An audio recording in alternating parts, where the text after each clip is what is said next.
إن الحمد لله نحمده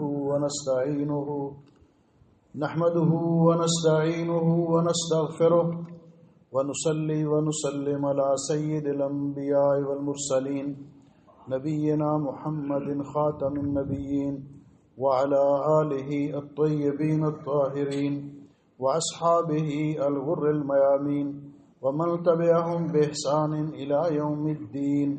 أما بعد فيا أيها الناس إن خير الحديث كتاب الله وخير الهدي هدي محمد صلى الله عليه وسلم وشر الأمور محدثاتها وكل محدثة بدعة وكل بدعة ضلالة وكل ضلالة في النار. قابل صد احترام بزرگوں، بھائیوں اور عزیزوں، لائق صد احترام ماؤں اور بہنوں، آج کے خطبہ جمعہ کا عنوان ہے التوکل والتفاعل فی زمن الفتن والقلاقل. آزمائشوں اور فتنوں کے دور میں توکل اور اللہ تعالیٰ کی رحمت سے اور امید رہنا، اس کی اہمیت اور فضیلت کیا ہے. دنیا دار الابتلاء ہے.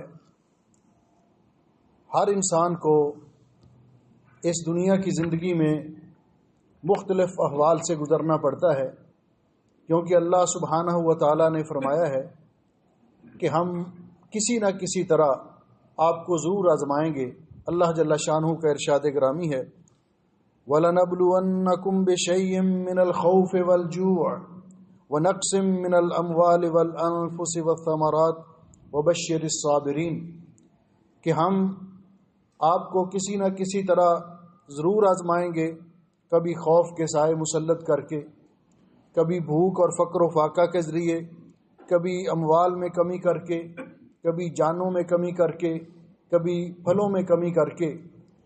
اور ان آزمائشوں کے دوران جو لوگ صبر کریں گے ان کو خوشخبری سنائیے، ان کو بشارت دیجیے.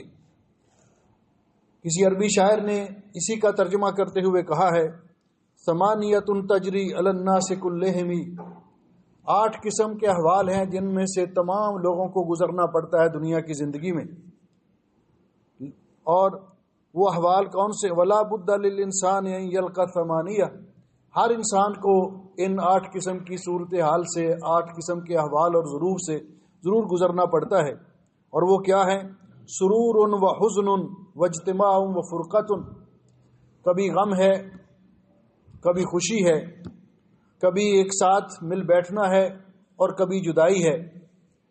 وہ یسر و عسر، کبھی آسانی ہے اور کبھی تنگی ہے. ثم سقم و عافیہ، کبھی بیماری ہے اور کبھی صحت و عافیت ہے. ان احوال سے ہر انسان کو دوچار ہونا پڑتا ہے. تو جو شخص اللہ تعالیٰ کی طرف سے آنے والی کسی بھی آزمائش پر صبر کا مظاہرہ کرتا ہے، اللہ تعالیٰ پر توکل اور اعتماد کرتا ہے، تو اس کے نگاہ میں آزمائش، ابتلاء اور فتنوں کے دور میں آنے والی مشکلات ہیج ہو جاتی ہیں.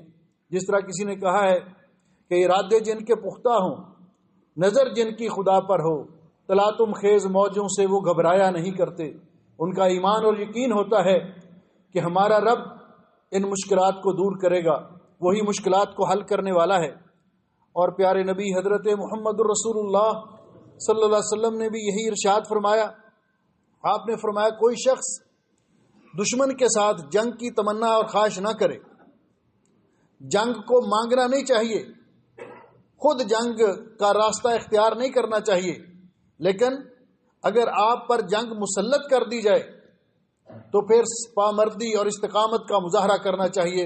پیارے نبی حضرت محمد رسول اللہ صلی اللہ علیہ وسلم کا ارشاد ہے یا ایھا الناس لا تتمنوا لقاء العدو واسألوا اللہ العافیہ، کبھی بھی دشمن سے جنگ کی خواہش نہ کرو، اللہ تعالیٰ سے عافیت مانگو.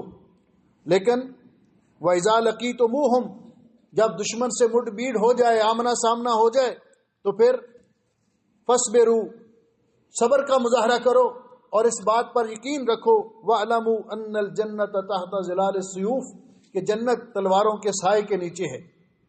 پھر اللہ تعالیٰ کی راہ میں اعلاء کلمت اللہ کے لیے، اپنے دفاع کے لیے اللہ کی راہ میں جہاد کرو۔ پھر جو شہید ہوگا تو گویا کہ وہ اللہ رب العزت تلواروں کے سائے کے نیچے جان دے گا، اور جنت اللہ رب العزت نے تلواروں کے سائے کے نیچے رکھی ہے۔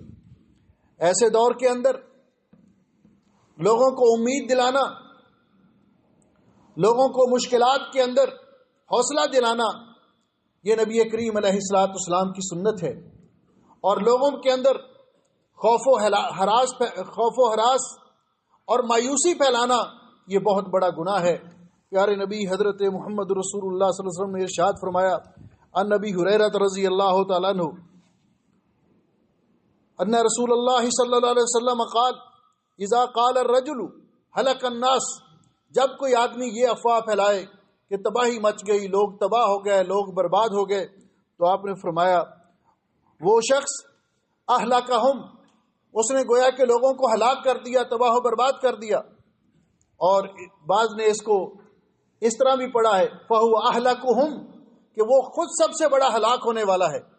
تو مایوسی پھیلانا مشکلات کے دور میں، پریشانیوں کے دور میں لوگوں کو حوصلہ دلانے کی بجائے، ان کی ہمت بندھانے کی بجائے ان کے اندر مایوسی پھیلانا، جھوٹی خبریں پھیلانا، افواہیں پھیلانا اور ان کی پریشانی کو بڑھانا، اس سے رسول اکرم صلی اللہ علیہ وسلم نے منع فرمایا، اور یہ شریعت کے اندر حرام ہے۔ مشکلات کے دور میں نبی کریم علیہ الصلوۃ والسلام کس قدر خوشخبری سنایا کرتے تھے، کیا انداز تھا آپ کا۔ حضرت عدی بن حاتم رضی اللہ تعالیٰ عنہ نبی پاک صلی اللہ علیہ وسلم کی خدمت میں حاضر ہوئے، اسلام قبول کرنے سے پہلے گفتگو ہوئی تو نبی کریم علیہ الصلوۃ والسلام نے انہیں فرمایا، عدی مجھے پتا ہے تم اسلام کیوں نہیں قبول کر رہے، آپ دیکھ رہے ہیں کہ میری پیروی کرنے والے، میری اتباع کرنے والے زیادہ تر لوگ کمزور لوگ ہیں، جن کو عربوں نے ان کے وطن سے نکال دیا اور ان کو کوئی اہمیت نہیں دیتے۔ لیکن عدی ایک بات یاد رکھ کہ یہ لوگ، ان کی قربانیاں یہ رائے گاہ نہیں جائیں گی، اور یہ دنیا کے اندر قاعدہ ہے کہ خون 100,000 انجم سے ہوتی ہے سحر پیدا، قربانیاں رنگ لاتی ہیں۔ آپ نے فرمایا عدی تو دیکھے گا اللہ رب العزت ان قربانیوں کے صلے میں اسلام کو وہ غلبہ عطا کرے گا کہ ایک عورت، آپ نے فرمایا اتعرف الحیرہ، عدی آپ کو پتا ہے کہ ہیرا شہر کہاں ہے؟ انہوں نے کہا جی مجھے پتا تو نہیں لیکن اس کے بارے میں سنا ہے، یہ کوفہ کے پاس ہے ہیرا۔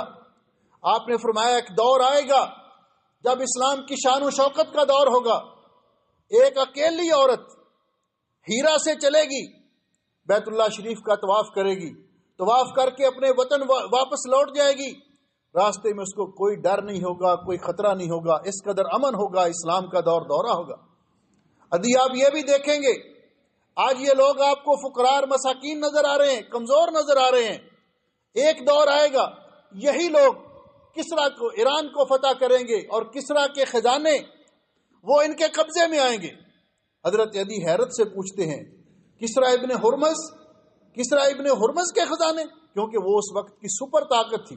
نبی کریم علیہ السلام نے فرمایا کہ ہاں اسی کے خزانے، ان کو فتح کریں گے مسلمان۔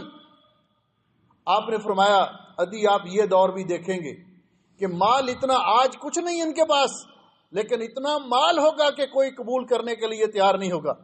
حضرت عدی بیان کرتے ہیں کہ میں نے یہ دیکھا کہ اپنے دور کے اندر، اپنی زندگی میں دیکھا کہ ایک عورت، اس قدر امن تھا اسلام کے دور میں کہ ایک عورت ہیرا سے چلتی ہے اپنے اونٹ پر اور اتنا لمبا سفر کر کے بیت اللہ شریف کا طواف کر کے بخیر وفیت واپس لوٹ جاتی ہے، کوئی اس کا باڈی گارڈ اور کوئی محافظ نہیں۔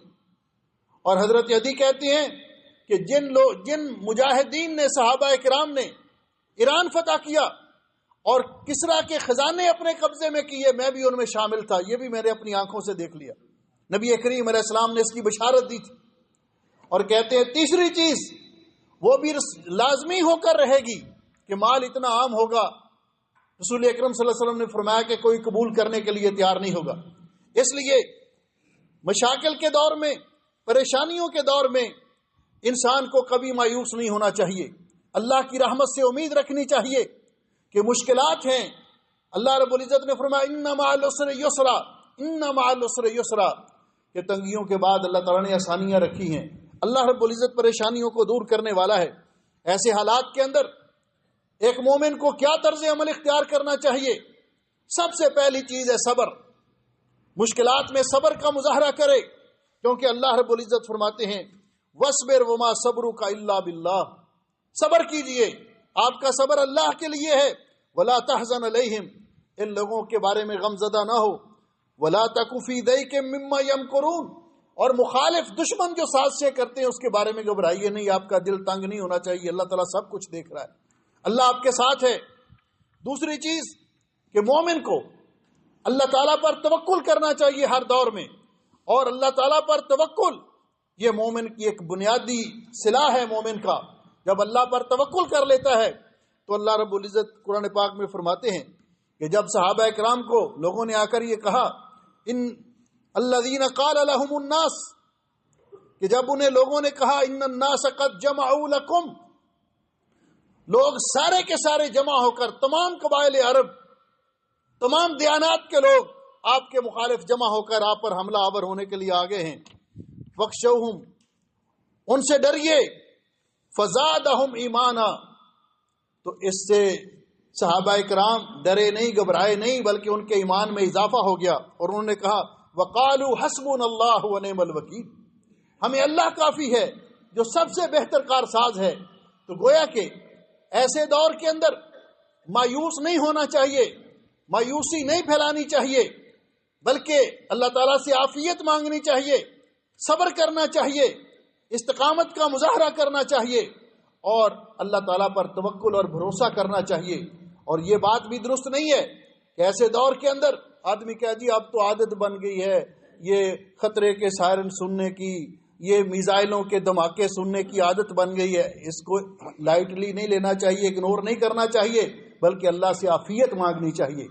خطرہ خطرہ ہی ہوتا ہے، پریشانی پریشانی ہوتی ہے، پریشانیوں کے دور میں اللہ کی طرف رجوع کرنا چاہیے، اللہ سے عافیت کا سوال کرنا چاہیے۔ اللہ تعالی ہمیں تمام تر خطرات سے محفوظ فرمائے، اور اللہ تعالی ہمیں تمام تر پریشانیوں سے بچائے، اور اپنی ذات بابرکات پر اللہ تعالی ہمیں سچا اور حقیقی توکل کرنے کی توفیق بخشے۔ اقول قولی ھذا استغفر اللہ لی ولکم ولسائر المسلمین من کل ذنب واتوب الیہ فاستغفروہ انہ ھو الغفور الرحیم۔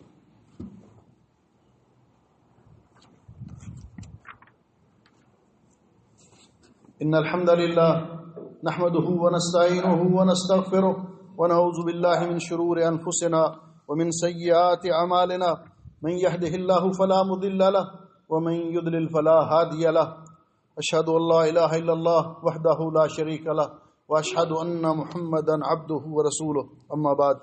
محترم بھائی اور بہنوں، اللہ تعالیٰ کی طرف سے مدد، نصرت، تمکین، اطمینان اور سکون حاصل کرنے کے لیے جو چیزیں بنیادی حیثیت رکھتی ہیں ان میں سب سے پہلی چیز کہ اللہ تعالیٰ کی اطاعت اور فرما برداری کرنا۔ مشکلات کے دور میں، کیونکہ رسول اکرم صلی اللہ علیہ وسلم نے فرمایا العبادت فی الحرج کا ہجرت الیہ، فتنوں کے دور میں، پریشانیوں کے دور میں عبادت کرنا ایسے ہے جیسے کہ میری طرف ہجرت کر کے آنا۔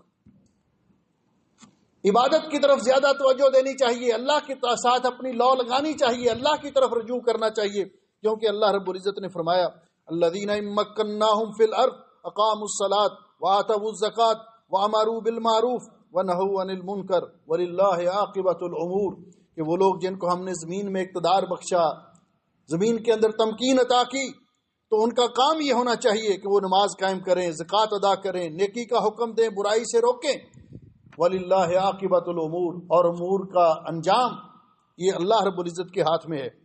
دوسری چیز الرحمۃ بالضعفاء، جو معاشرے کے اندر ضعفاء ہیں، کمزور لوگ ہیں، ندار لوگ ہیں، فقراء اور مساکین ہیں، ان کے ساتھ رحم کرنا، ان کے ساتھ ہمدردی کرنا، کیونکہ رسول اکرم صلی اللہ علیہ وسلم نے فرمایا ابغونی فی ضعفائکم، مجھے اپنے کمزور لوگوں میں تلاش کیا کرو، جب مجھے تلاش کرنا ہو تو مجھے ضعفاء کے اندر تلاش کیا کرو، اور پھر فرمایا فَإِنَّمَا تُرْزَقُونَ وَتُنْصَرُونَ بِضُعَفَائِكُمْ، تمہاری مدد کی جاتی ہے اللہ کی طرف سے، اور تمہیں رزق ملتا ہے تو تمہارے ضعفاء کی وجہ سے، ان کمزور لوگوں کی وجہ سے۔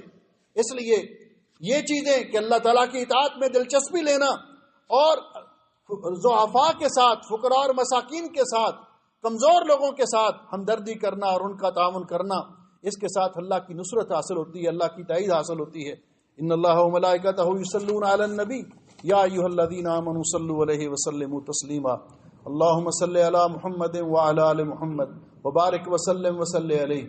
اللهم اعز الاسلام والمسلمین، اللهم انصر الاسلام والمسلمین، اللهم دمر اعداء الدین، اللهم آمنا فی اوطاننا، اللهم آمنا فی اوطاننا، اللهم من ارادنا واراد بلادنا بسوء فاشغله في نفسه ورد كيده في نحره، اللهم اجعل هذا البلد آمنا مطمئنا رخاء سخاء وسائر بلاد المسلمين، اللهم انت ولينا في الدنيا والآخرة، توفنا مسلمين والحقنا بالصالحين، اللهم اجعل هذا البلد آمنا مطمئنا رخاء سخاء وسائر بلاد المسلمين، اللهم اشف مرضانا ومرضى المسلمين، اللهم اغفر للمسلمين الميتين، اللهم انصر المجاهدين والمرابطين، اللهم وفق امیر البلاد وولی عہدہ لما تحبہ وترضى واجعل اعمالهما في رضاك يا اکرم الاکرمین یا ارحم الراحمین۔ سبحان ربک رب العزة عما یصفون